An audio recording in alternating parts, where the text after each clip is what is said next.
Hello and welcome to the Cold War series, A Great Leap Forward.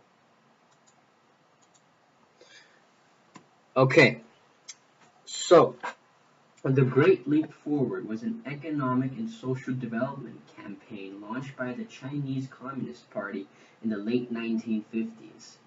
The program, which began in 1958, sought to transform China's vast agrarian, so agricultural, economy into an industrial communist society. The Great Leap Forward radically restructured China's agricultural production. Traditionally, farming families had lived in small villages and owned the land on which they lived. During the Great Leap Forward, the government collectivized China's agriculture. That is, they organized the peasants into groups who owned and farmed land cooperatively. All property, including land, tools, animals, and workshops, were commonly shared. The campaign promised increased agricultural production as well as the implementation of communism in China. However, the Great Leap Forward contributed to a famine, prolonged food storage, that is, that led to millions of deaths. The program ended in a failure in 1961.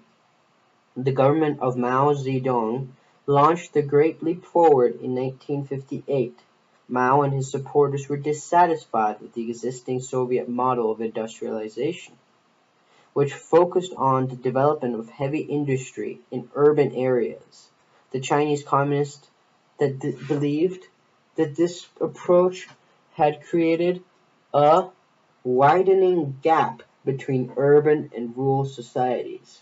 In addition, they believed the approach had led to the rise of privileged urban elite and caused unacceptable class divisions.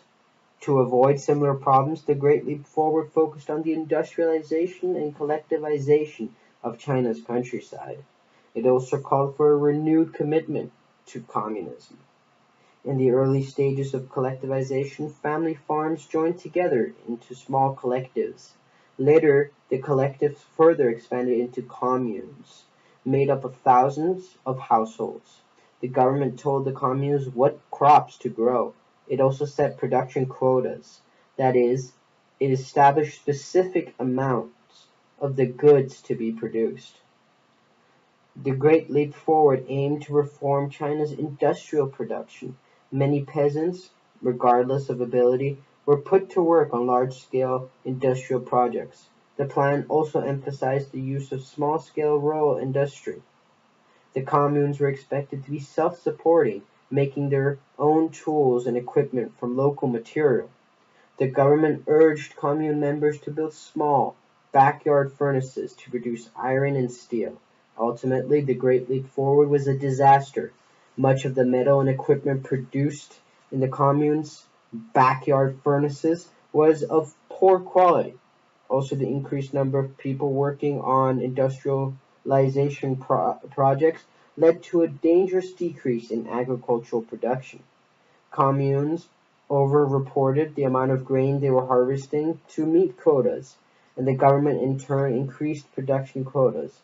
As the state collected more grain for export, less food became available for people on the communes.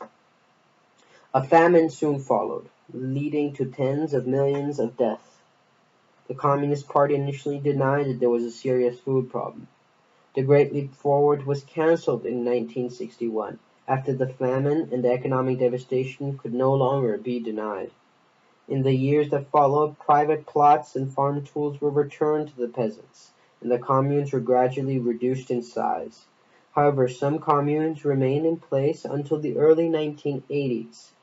In the immediate aftermath of the Great Leap Forward, Mao and his supporters lost much political favor.